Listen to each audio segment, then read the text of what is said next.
Pleasant day to everyone. I am Aries Vanilla. And I am Fer Angelo Salvador. Today, we will show the proper way of assembling and disassembling a computer chassis or computer box. But before showing the step-by-step procedure, let's first identify the tools you need in doing this. The tools we need are the following: gloves, Phillips head screwdriver, flat-headed screwdriver, and cable ties. Lastly, wire cutter. Before disassembling, we need to wrap our hands and touch an unpainted metal part of a computer box to discharge any static buildup. Then, let's wear our gloves now to protect our hands from sharp edges that can cause wounds.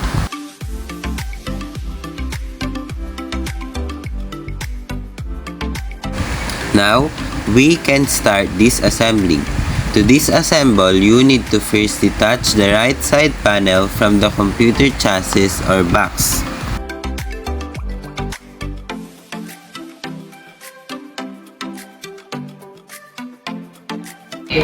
You will always need to be very careful when removing a screw or nut, because if you're not too careful when removing a screw or nut, you can damage or ruin it.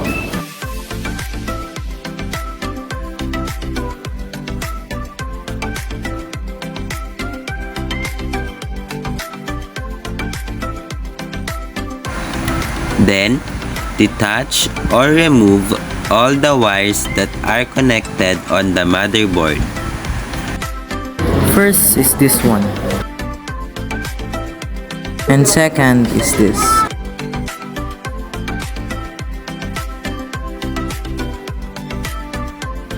Third one is the smallest one.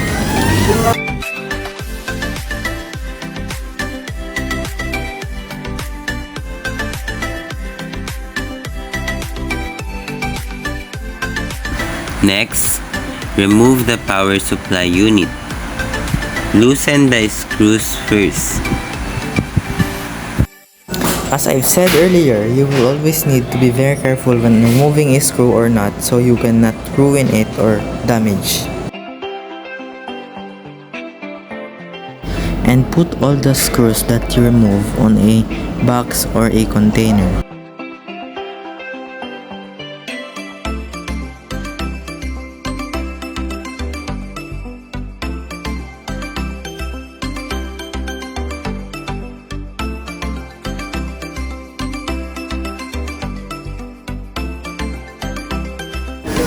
Then remove all the remaining screws carefully.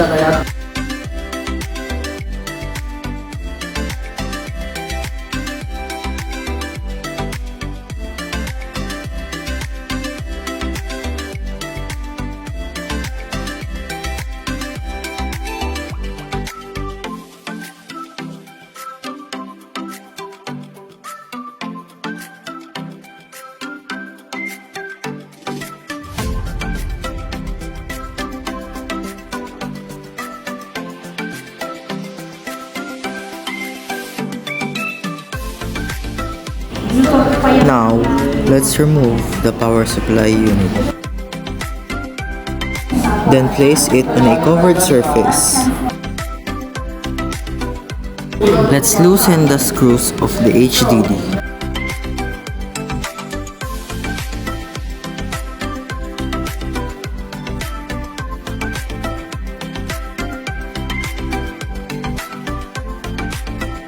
Then, after PSU, remove the HDD. Loosen the screws first.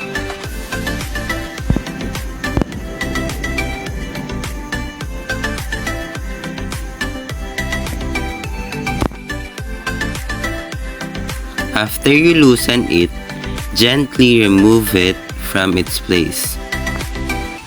Then, unscrew or loosen the screws of ODD.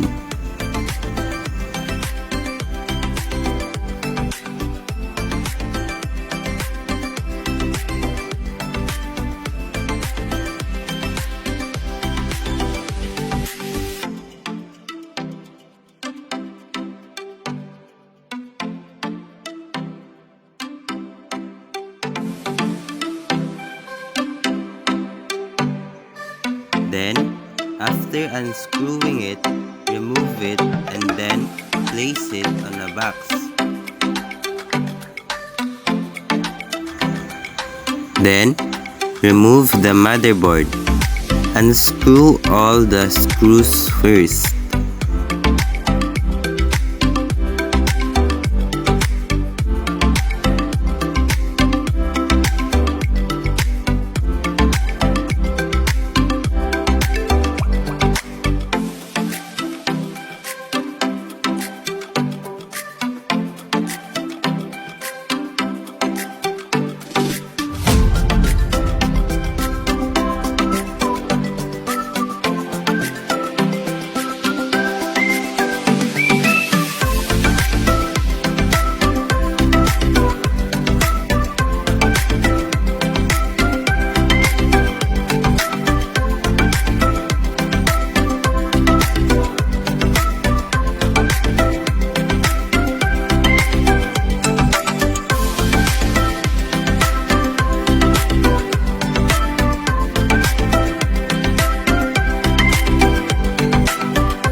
After unscrewing it, gently remove it. To remove it, hold the sides of the motherboard. After removing the motherboard, place it on a corner and get your paintbrush. Then, gently brush the motherboard to clean it.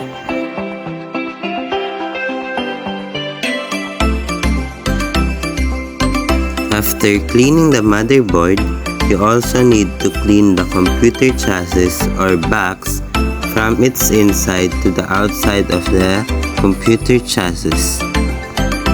After all that, you can start assembling it already.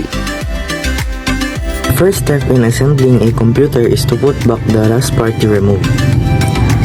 Since the motherboard is the last piece we remove, it will be the first one to put back in place. Place the motherboard on the chassis, then screw all the screws.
Then, place the ODD on its place.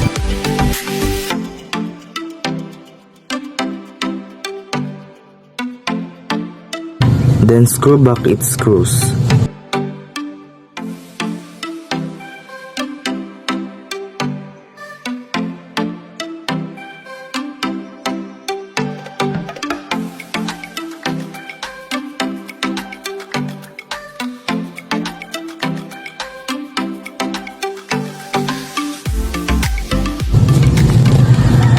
After the ODD, the HDD, place the HDD on its place.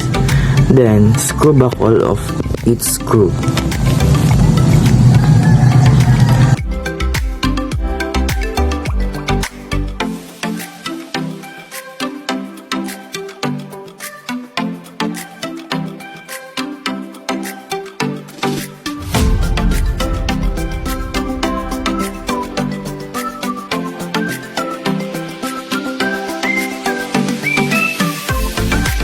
Next is PSU.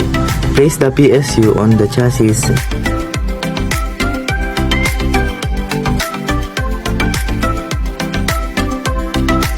And then screw back all of its screw.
Then after putting back the PSU, replace all the cable ties. To replace the cable ties, first you need to remove all of them.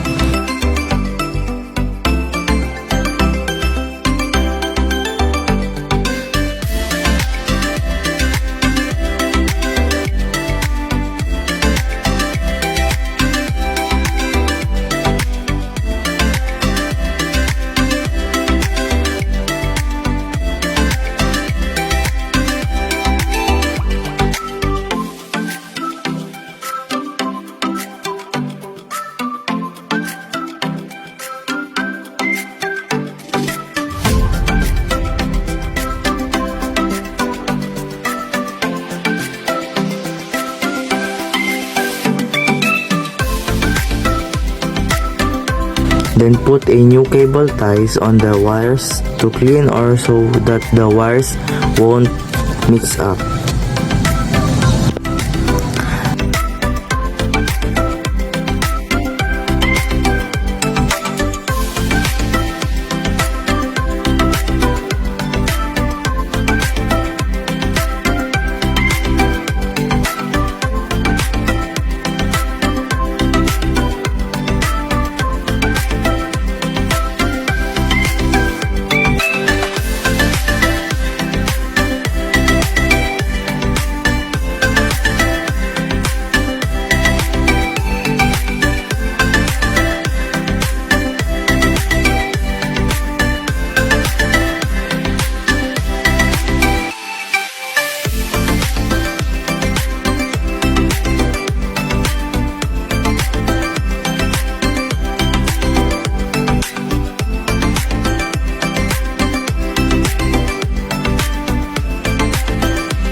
You need to cut off the excess of the cable ties.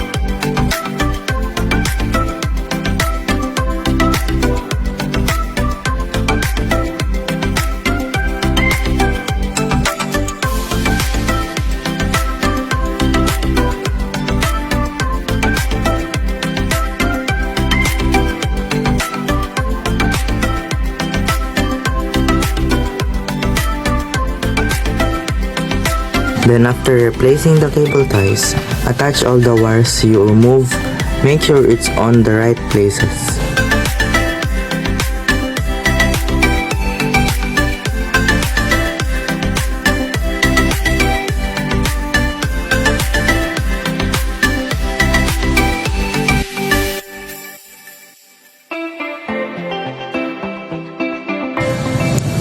Then, after this, put back the right side panel of the computer chassis or box.